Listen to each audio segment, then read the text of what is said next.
It is absolutely typical. I put out a video and a couple of months later, Games Workshop comes along and they do a release that completely invalidates all of the work that I put on there. Anyway, the new Flesh Eater Quartz have just been updated. They recently had their big box release for Age of Sigmar, and they have gone on to pre-order now up on Warhammer Community and up on the Games Workshop webpage. So naturally what they've done is they've done the updates for Warcry as well. This is something that I find very positive. We have seen it already with the Cities of Sigmar release, that Games Workshop are now taking a closer look at Warcry and are trying to at least go some way to make sure that if models are being released in Age of Sigmar, they also get released in Warcry, especially when it's very big, sweeping changes to armies and army books. They try and want to make sure that at least those model ranges are well synchronized. And that's what we've seen up on Warhammer Community. I will put the links down in the comment section below. You'll be able to download the new Flesh Eater Quartz PDF. You'll be able to take a look at that. But today we're going to go over it. We're going to look at all of the different changes. We're going to look at points changes. We're going to look at abilities. We're going to look at everything that's happened within that. We're going to do a little bit of list building, and I'm going to give you my hot takes. Before we get into that, as always, if you like what you see, please don't forget to like and subscribe. And if you want to throw some more support my way, you can check out YouTube. You can become a member. You can check me out on Patreon if you want to see more behind the scenes content, if you want early access to my videos, if you want a little bit of a say into the kind of content I do in the future, you might want to check that out. Or alternatively, if you want to give me some support, you can check out Streamlabs. But yeah, without further ado, let's check out those Flesh Eater Quartz. Okay, we are going to start with the changes and the updated units. We've got the Crypt Infernal Courtier has gone up from 305 to 315. The Crypt Infernal itself going up from 275 to 285. And the biggest changes here, we got the Vargulf Courtier. He goes up from 285 to 300 points, loses the Fly Room mark, but gains an additional attack instead. Now, this is a very interesting route I think the Games Workshop has taken. So my idea for the reason why they might have done this kind of goes hand in hand with the Cities of Sigmar changes that have come in recently, and also the points that went in through with the Vulcan Flameseekers. What happened there? Well, we saw that Movement 3 chaff units have basically all gone up in points. No longer do we see the 60, 65 point very slow, but otherwise very tough, very good chaff. They've all gone up to 70 to 80 points. And I think that this might be a way for Games Workshop to address the top end of the spectrum, make those big damaging pieces that are very fast, can get in there and can do the damage fairly easily, make those more expensive. And what happens in that effect, if you increase the price of the chaff at the low end and you increase the price of the big damaging pieces on the top end, what that makes is the middle end far more attractive. So all those mid-range 100 to 150 point fighters suddenly become a more interesting prospect for you to take. Now, of course, it will take time for Games Workshop to push this out over the entirety of the model range, but I think with Flesh Eater Quartz and the previous few warbands that have come out, I do think that overall, the points changes that we've been seeing are going in the right direction. Talking about the Vargulf Courtier very quickly, it did lose that Fly Rune mark, but it gained an attack.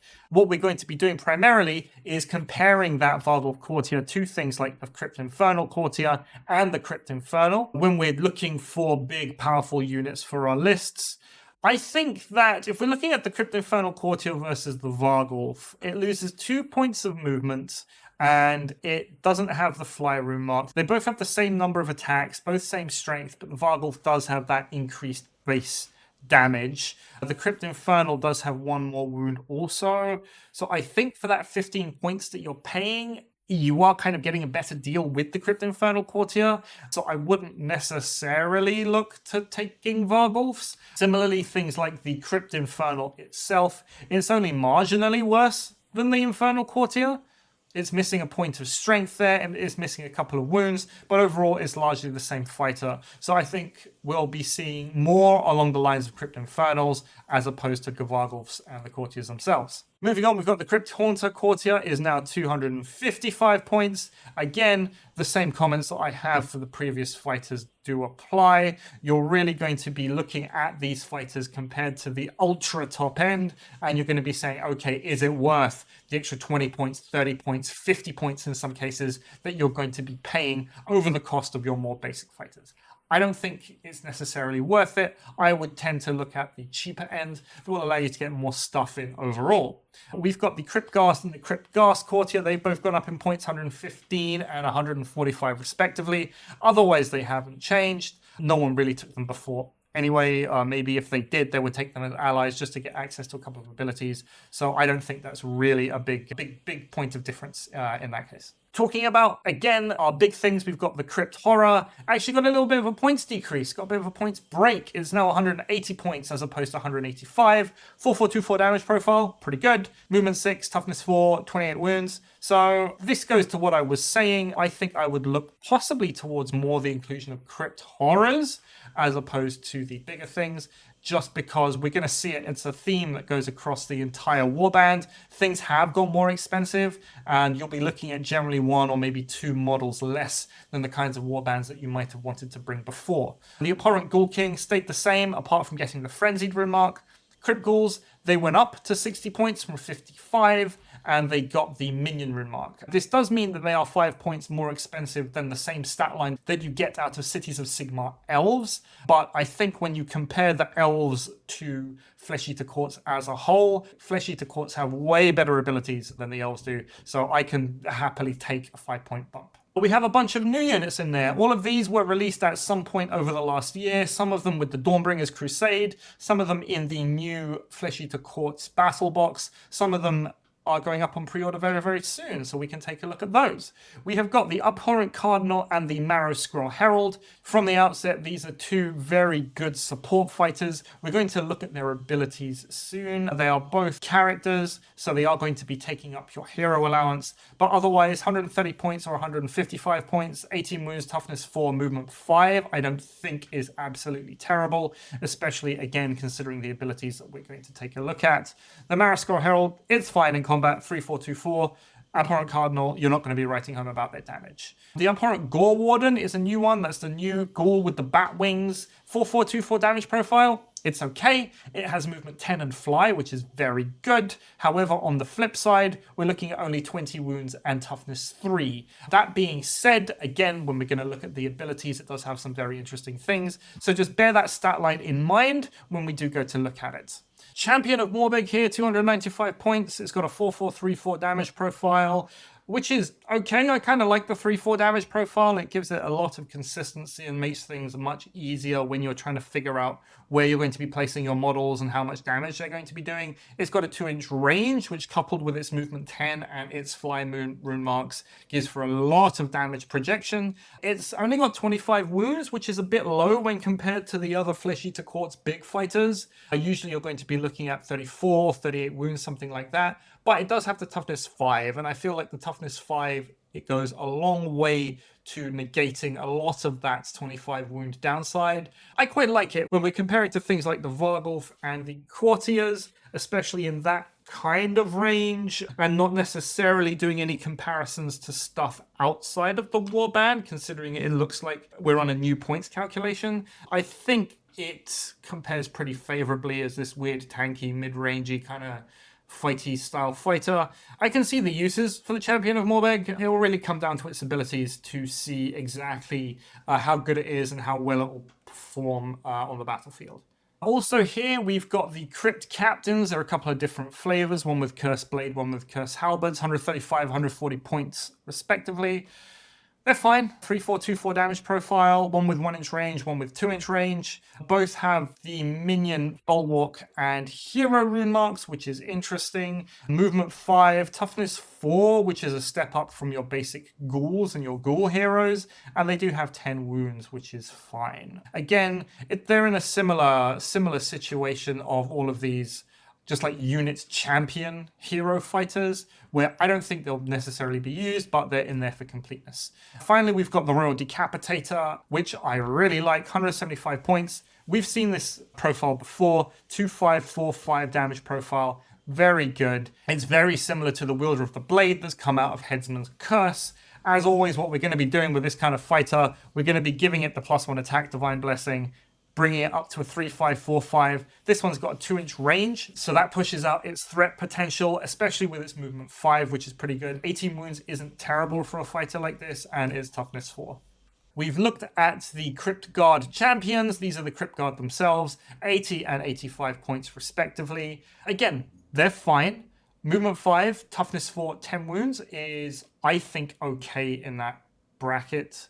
They have a 3-3-2-3 damage profile, which I like that base 2 damage. I think is actually pretty good. 3 attacks is fine. It is what it is. The range 2 on the halberds is also nice. Again, helps pushing out that threat projection. I think they're okay. I think they're absolutely fine. And finally, to go with the Morbeg champion, we've got the Morbeg Knights themselves. 220 points, so actually not all that expensive.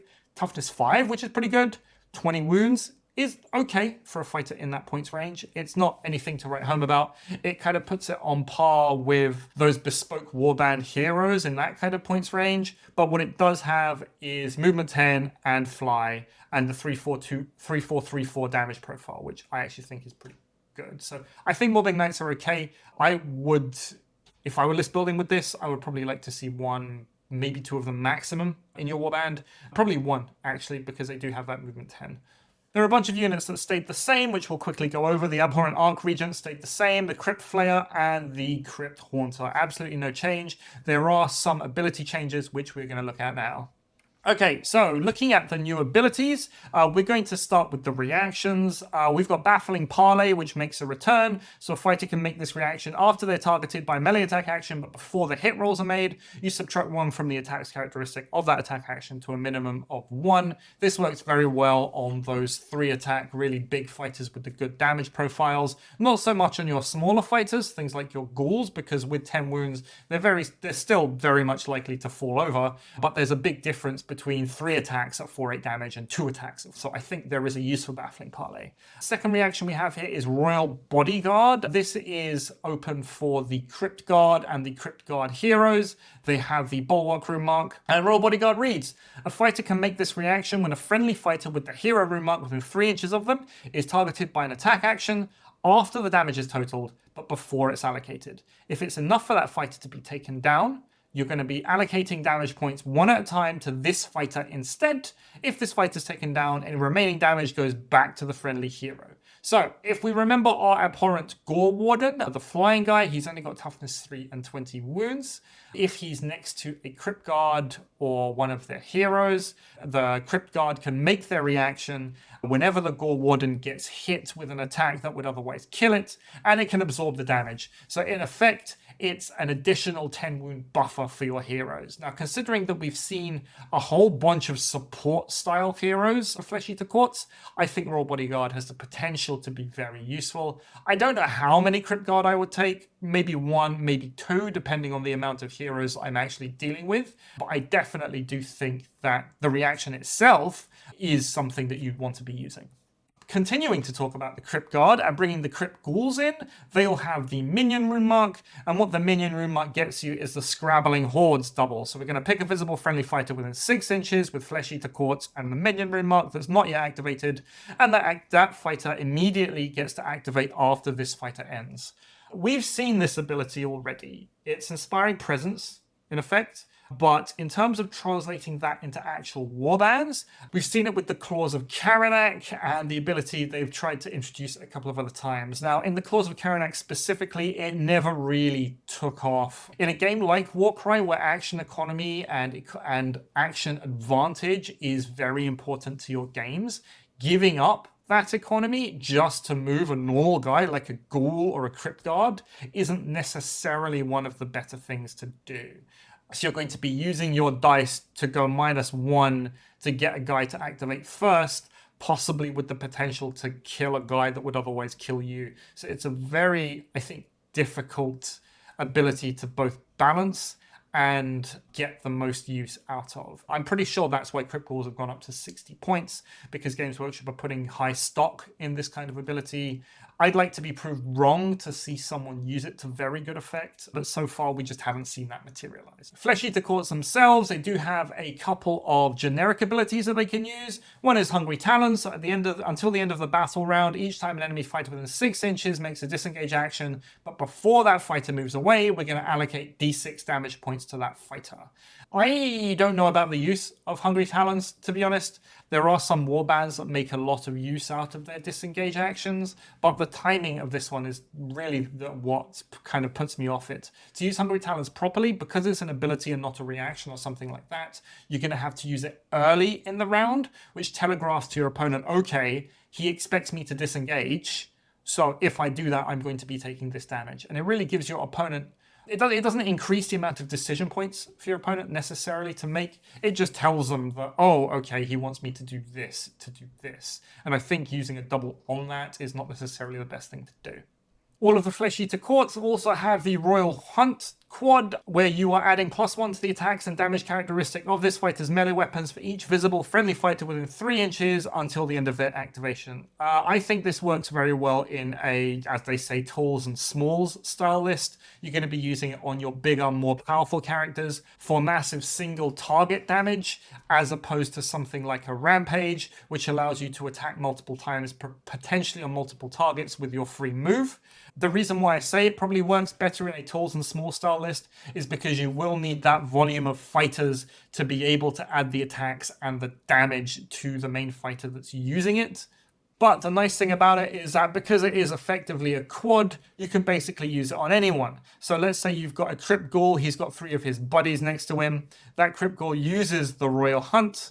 Suddenly it goes up to 6 attacks at 4/6 damage, which is huge for a Ghoul. It really means that your little guys, through the use of this quad, can basically knock down anything as long as they have enough backing for them.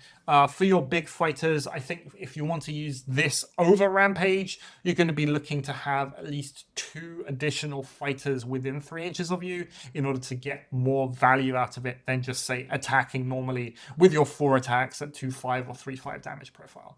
The Crypt Infernal Courtier, who, like we said, has gone up to 315 points, has a new triple Death Scream. Until the end of this battle round, enemy fighters within 6 inches cannot make reactions. I think this ability will either be very good and very powerful, or basically not see any use. I think as a utility ability, considering it's sitting on the Crypt Infernal Courtier, which isn't a terrible fighter in its own right, I think it's fine. There are some warbands, I'm thinking about the recent Castellite Hosts, Hunters of Huanchi, Ossiarch Bone Reapers, things like that, that do make a lot of use out of their reactions. So this possibly has the ability to add some real disruption against those different warbands. Because it's an ability and it's not tied to any attacks, you can always use it before you do your move and before you do attacks to basically shut down an entire section of the battlefield. 6 inches is a long way, especially on the Crypt Infernal's base. So I think as a niche utility thing that you want to bring with you on the Infernal, I think it's fine. But like I said, it's either going to work amazingly or you're going to be overlooking it for other abilities. Morbid Knights have the Predator's Pounce triple, which I think is real good. The fighter makes a bonus disengage, then a bonus move. For a triple, I think that's absolutely fine. The reason why I like it so much is you don't want your Morbid Knights and your Morbid Champion to be bogged down in fights where people just throw chaff units at you and you're stuck fighting them for the entire game. Predator's Pounce allows you to get around that limitation. You do your free disengage and then you get your free move. As a reminder, Morbid Knights all have move 10 along with the champion, so it gives a lot of ability to move around the battlefield and to really react to where your opponent is putting things. If you are out of place, Predator's Pounce is going to help get you back in place. And again, if you're stuck fighting things you don't want to be fighting, Predator's Pounce is going to allow you to get out of there and get into things that you do want to be fighting and apply your damage exactly where you want it. We've got some more new abilities here. Abhorrent Gore Warden, I said it's got a very good ability that it can fall back on, and here it is, the Winds of Shaiish double. A fighter can only use this ability if they're not within 3 of enemy fighters. You pick a visible friendly fighter that has a Winds characteristic of 12 or less within 3 of this fighter. Remove that fighter and this fighter from the battlefield. Immediately set them up on the battlefield more than 5 from all enemy fighters and wholly within 3 inches of each other. This is fantastic. It is probably the best teleport in the game. Most of the single target teleports are done on triples, whereas this is only done on a double, and it allows you to pick friendly fighters and move them with you. This is really where those 10 wounds of that Crypt Guard, I feel, really come into play, because the Gore Warden's going to be taking Crypt Guard with him, and then the Crypt Guard will be able to react in order to soak up wounds from the Gore Warden if it's in combat, or if it gets shot, that kind of thing. A note about the Crypt Guard and their reaction is that that reaction does actually protect against both shooting and melee attacks. So it really gives, along with Winds of Shaiish, a lot of ability to get to where you need to go with the Gore Warden and to have it survive in order to bring its damage profile to bear. It makes the Gore Warden an extremely strong piece on objective missions, because what you're able to do is use the Gore Warden, teleport something with him to an objective, then the Gore Warden moves using its 10-inch movement onto another objective, effectively giving you 2 objectives anywhere on the battlefield for the price of a double. So yeah, I think it's very strong. I think the Gore Warden, because of this, and because it works on any friendly fighter, as long as it's got 12 inches or less, makes it a pretty good ally choice for you to bring, especially if you have those fighters that you can leverage off of the double that you're using. Secondly, we've got the Varghulf Courtier, has the Noble Winged Beast double, and until the end of the fighter's activation, you're not going to count the vertical distance when measuring the range for attack actions made by this fighter. I think this is potentially great, because it allows, especially if you're talking about the Gnarlwood terrain with a lot of bridges, a lot of high platforms where its 2-inch attack range normally wouldn't be able to get to, Noble Winged Beast basically allows you to get around all that. You could be on a 10-inch high platform, and the Varghulf could still just attack you with this ability. So it in some way goes to getting around the fact that the Varghulf lost its fly rune mark, because it can't get on top of things as easily nowadays. But I'm not entirely sure. I think this using a Varghulf and using Noble Winged Beast is going to be very terrain dependent. And because of that, I'm not entirely sure that the Varghulf is actually going to make it into the competitive side of lists. But I think the Varghulf stats as it is are high enough that you could take it and it not be a total waste of points, especially with this to effectively just hit things that are trying to run away and trying to hide from you. We've also got the Abhorrent Cardinal here. I said it was a support character, 130 points, got the Speak in Tongues double. You're going to pick an enemy fighter within 3 inches, you're going to roll a dice. On a 3 or more, that fighter makes 1 less action in their next activation to a minimum of 1. People already like to compare this to the Hunters of Huanchi Bolus triple, which effectively does the same thing, but with a bunch of additional caveats. I think the Cardinal is fine. It's kind of like a net in a faction that doesn't have nets. The Cardinal itself also has the hero rune mark, so it very much limits how much of this ability you can take. And on top of that, the Cardinal itself, it's not great in combat, but it's got to walk up to 3 inches of an enemy fighter and use the ability. So if it gets there and it fails, the Cardinal is basically going to die. Or at the very least, it's going to get tied up and it's going to die next turn. So I think the Cardinal is pretty good. Like I said, Flesh Eater Courts have a bunch of support heroes, so it's going to be an interesting time during list building to see exactly which ones people choose and which ones people don't choose. Talking about support heroes more here, we have the Marrow Scroll Herald, 155 points, 3424 damage profile, which we've talked about already. The King's Entreaty triple, so pick a visible enemy fighter within 3 inches of this fighter. That enemy fighter's player must accept or reject an infected bone. If they accept it, you go to the bone zone, and until the end of the battle, after that fighter's activation, you're going to roll a dice. On a 5 or more, that fighter's taken down, so killed automatically. And if they reject it, until the end of the battle, that fighter cannot use abilities. Now, there's been a pretty big knee-jerk reaction already to the King's Entreaty. Some people think it's crazy strong, bordering on the broken. Some people think it's not so good. I'm kind of middling in that regard. I think it's got the same issues as the Cardinal does. So the Marrow Scroll Herald, it's got the hero rune mark. This one's a triple as opposed to the double. You're limited in the amount of times you can take it. You're limited in the amount of times you can use it just because it's a triple. And the Herald itself isn't so strong that it can survive the hit back by whatever it uses King's Entreaty on. I think that anything big enough that you'd want to use the insta-kill ability of the King's Entreaty will generally just reject anyway. And, oh no, they're not going to use their abilities, but they're still going to hit you with their basic damage. They can still be affected by other people's abilities, they just can't use the abilities themselves. If we're talking about utility fighters, so stuff like Calthea Zandire, things like Dwarf Fight for Profit heroes, which you find warbands very much built around, I think the Mara Scroll Herald definitely does have some play against them. But again, it's a matter of getting there with the Herald. We've seen no movement buffs, so he's basically walking there. Granted, on turn 1, he could go move for 10 inches plus another 3 to get in range of something. But yeah, he basically has to walk there and he has to survive. So I don't think you're going to be seeing Kings and Treaty actually being used until maybe turn 2. If you're lucky, turn 1. And even then, I think for the most part, the fighter will just say, no, I'm not going to do this.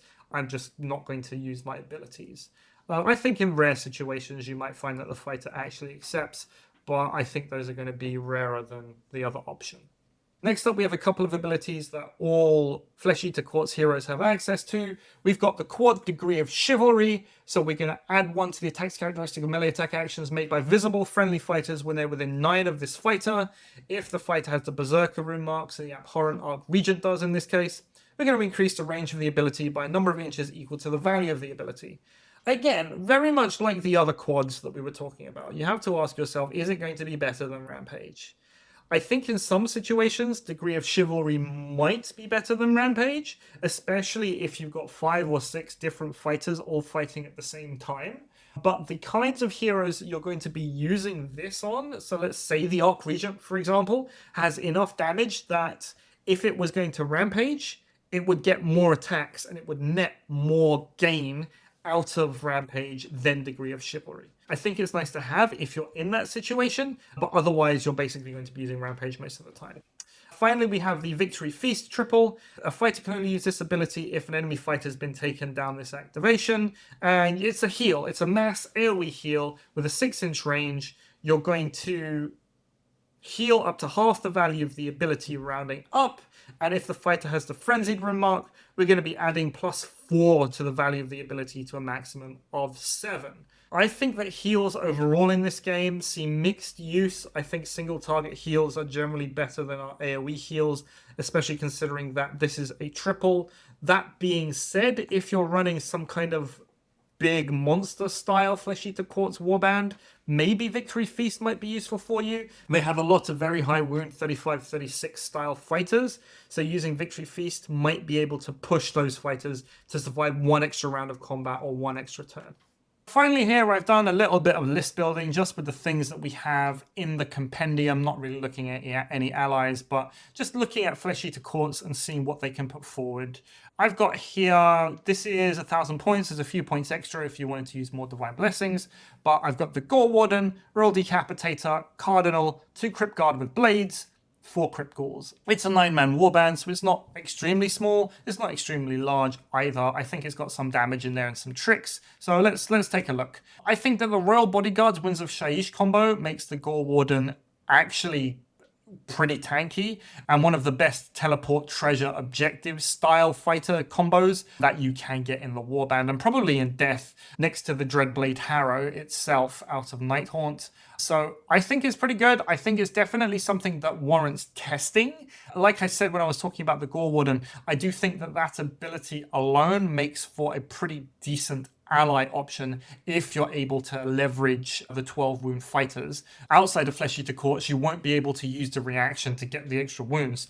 So yeah, I think overall that definitely has some play, though it may well be that this is just very early days and it's actually a trap and the Gore Warden just dies and falls over every time it goes into a fight. Royal Bodyguard itself has the ability to protect any death hero, so if we're not looking at things like the Gore Warden, maybe it's time for fighters like the Asagan Exemplar to shine. The Exemplar itself, when it was released, it was heralded as this generic damaging death hero that you could put into things and they could attack and they could be a bit of a blender and do a bunch of damage.